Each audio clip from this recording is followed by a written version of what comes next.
Sa isang kagubatan ay may babaeng umiiyak. Saklolo!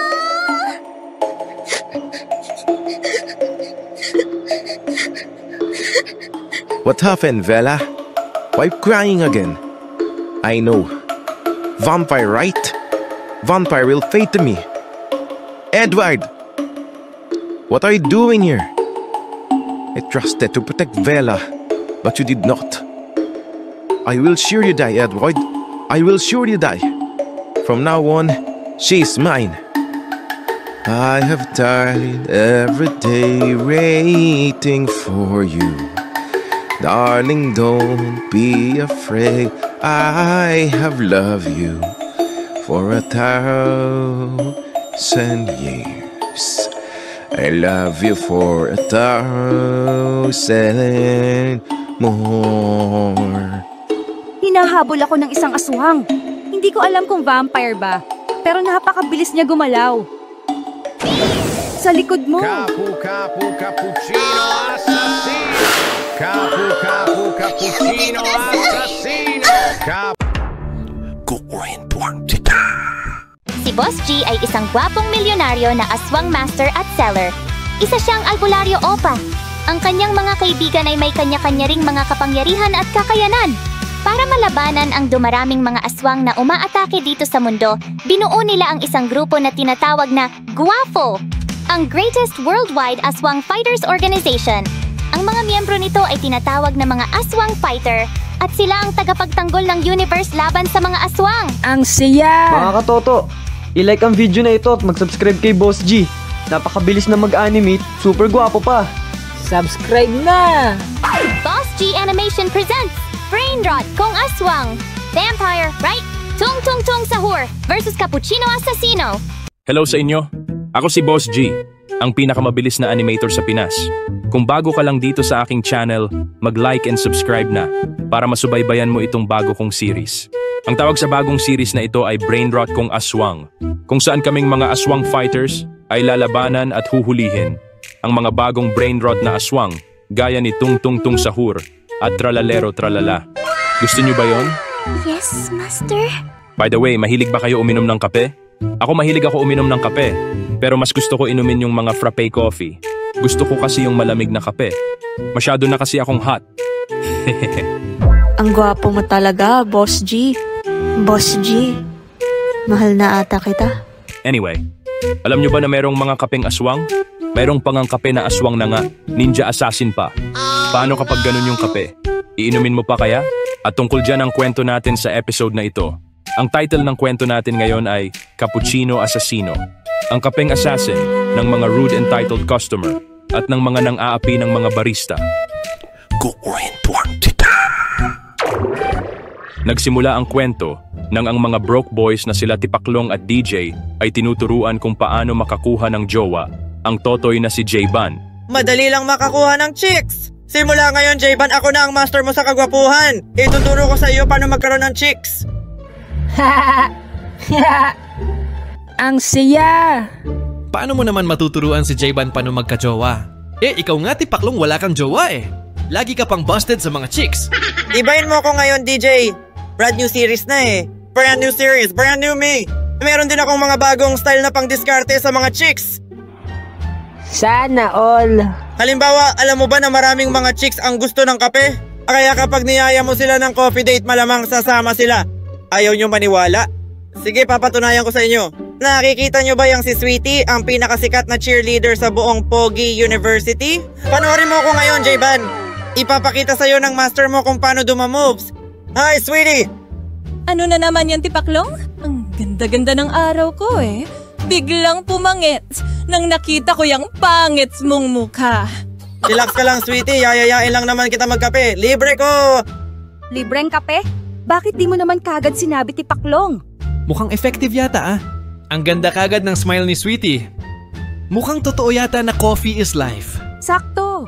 Nagre-crave ako sa Java Chip Frappuccino at ng Blueberry-licious Cheesecake. San ba tayo magkakape? Sa coffee box ba? O sa Starbean and Tea Leaf? Sa Lama eh. Namatay kasi yung kapitbahay ko, nakaburol ngayon. Libre ang kape dun. Meron pang libreng mane, cornex, sopas at funeral water. Ano na? Date tayo? Anong akala mo sa akin, Chip? Kung ito kaya ang iburol ko. Ito bagay sa'yo, Tipaklong. Ang kapal ng mukha mo Yayayain mo ako ng coffee date. Tapos sa burol lang pala. Pangit ka na nga, wala ka pang pera. Tipaklong, buhay ka pa ba?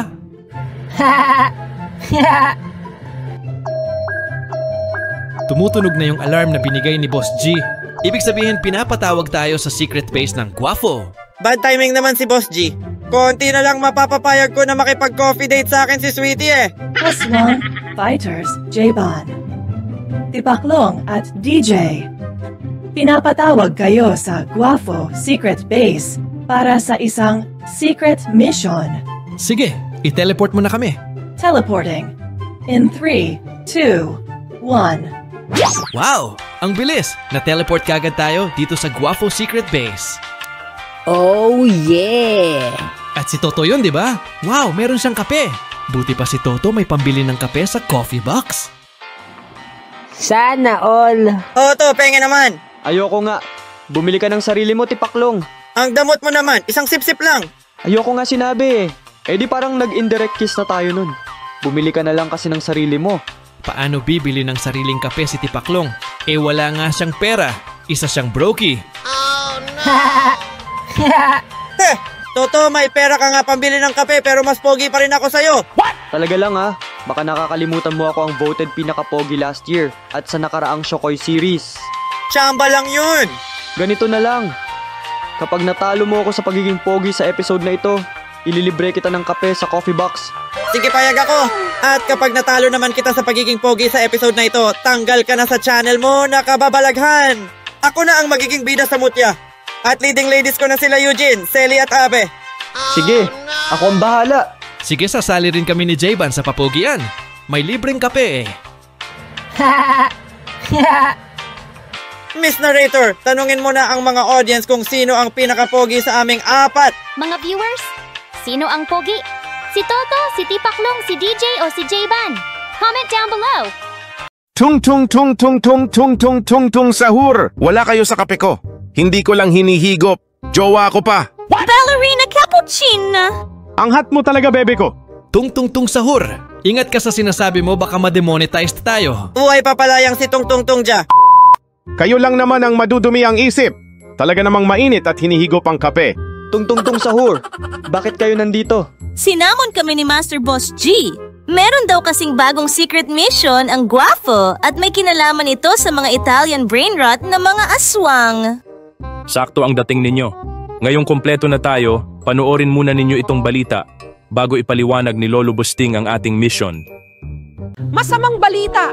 Maraming mga customer ng sikat na kapehang coffee box. Patay! Ang salarin di umano ay isang hindi pa nakikilalang ninja assassin na ang palagi lang daw na sinasabi ay cappuccino assassino. Patuloy na iniimbestigahan ng kapulisan ang mga krimen na ito at binababalaan muna ang lahat na wag munang iinom ng kape hanggang hindi nahuhuli ang suspect. Ito ang inyong kanguso, Jessica Chongo, nag-uulat. Napanood nyo ba? Dahil sa ang tinatarget ng ninja assassin ay ang mga umiinom ng kape, ipinapagbawal muna ngayon ang pag-inom ng kape. Ito ay masamang balita. Lalo na dito sa Pilipinas na marami ay coffee is life. Marami ang malulungkot, pati ang maraming magaganda at sexy na mga chicks. Dahil dyan maaring magkagulo at masira, hindi lamang ang Pilipinas, kundi pati na rin ang buong universe. Boss G? Dahil dyan kailangan ng tumulong ng Guafo, ang greatest worldwide aswang fighters organization. Ipapaliwanag ni Lolo Busting ang misyon. Ito ang ating kalaban. Capu Capu Cappuccino Assassino! Capu Capu Cappuccino Assassino! Batay sa data, ang kalaban natin ay hindi tao, kundi isang brain rot na aswang. Ang tawag sa kanya ay Cappuccino Assassino, isang higanting baso ng kape na ninja assassin. What? Meron siyang dalawang matalas na espada at nagtatapon din siya ng shuriken.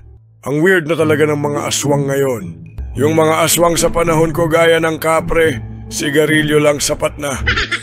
Buhay pa pala yung buwisit na yan? Kilala mo ba siya, Tong Tong Tong Sahur? Siya ang jowa ni Ballerina Cappuccina bago naging kami. Hayaan niyong ako ang tumapos sa loko na yan. Mukhang selos ka pa rin sa kanya ah. Huwag ka na magselos tungtungtung sahur. Matagal na kaming wala ni Cappuccino Assassino. Nasa ibang mga misyon ang ibang miyembro ng Guafo at si Beshi Selly ay nasa kanyang concert sapagkat isa siyang idol. Dahil dyan kayong 6 na lang ang ipapadala ko sa misyon na ito.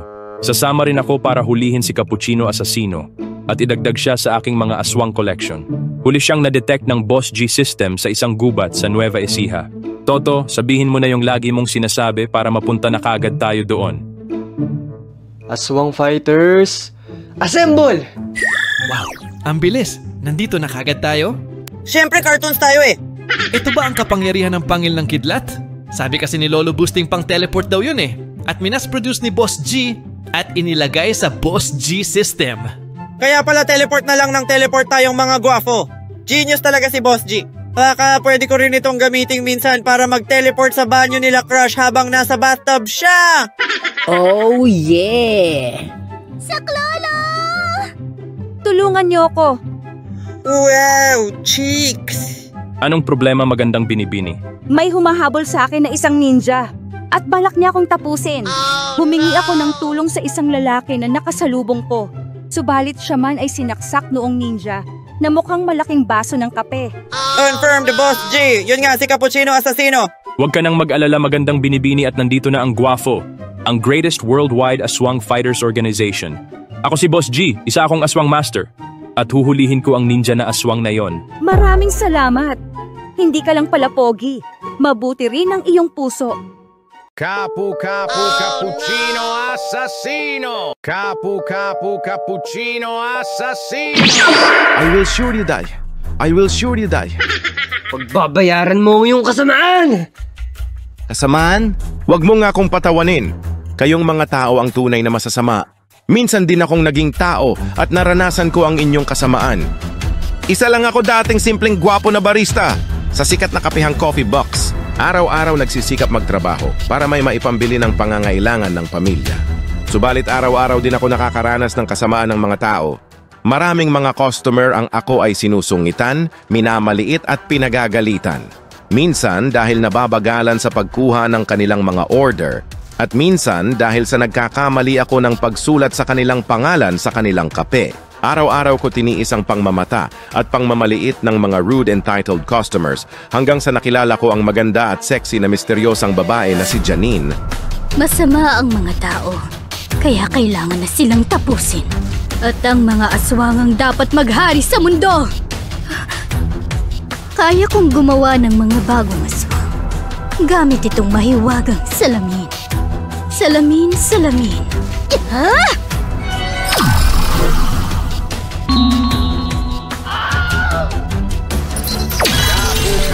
Cappuccino Assassino! Cappuccino Assassino! At dahil doon kaya ako naging aswang. I know. Vampire, right? Vampire will fade to me. Tumahimik ka. Hindi ako vampire. Ako si Cappuccino Assassino. At tinatapos ko lahat ng mga rude entitled customers. Lahat ng mga nang mata, nang maliit at nagalit sa akin at sa iba pang mga barista ay aking uubusin. Gumawa na ako ng listahan ng aking mga i-assassinate o tatapusin. At kapag naubos ko na ang mga walang kwentang iyon, ay gaganda na ang mundo. Sabihin mo sa akin, Toto, di ba tama naman na tapusin ko ang mga walang kwentang mga tao? Bawat buhay ay mahalaga. Tama, lalo na ang magaganda at sexy na mga chicks. Pagbabayaran mo ang pananakit sa kanila. Toto, I choose you. Tapusin mo ang salbahe na yan. Use Blazing Punch. Para sa buong universe at para sa mga kaibigan ko, tatapusin ko yung kasamaan! Blazing Punch!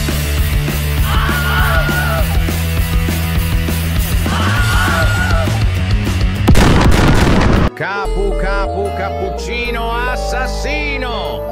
Cappuccino Assassino, dahil marami kang sinaktan ng mga chicks, ang kaparusahan mo ay habang buhay na pagiging alipin ko.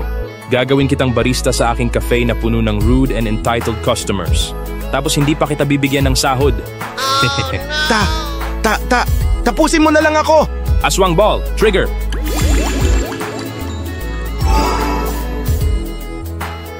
Cappuccino Assassino has been captured.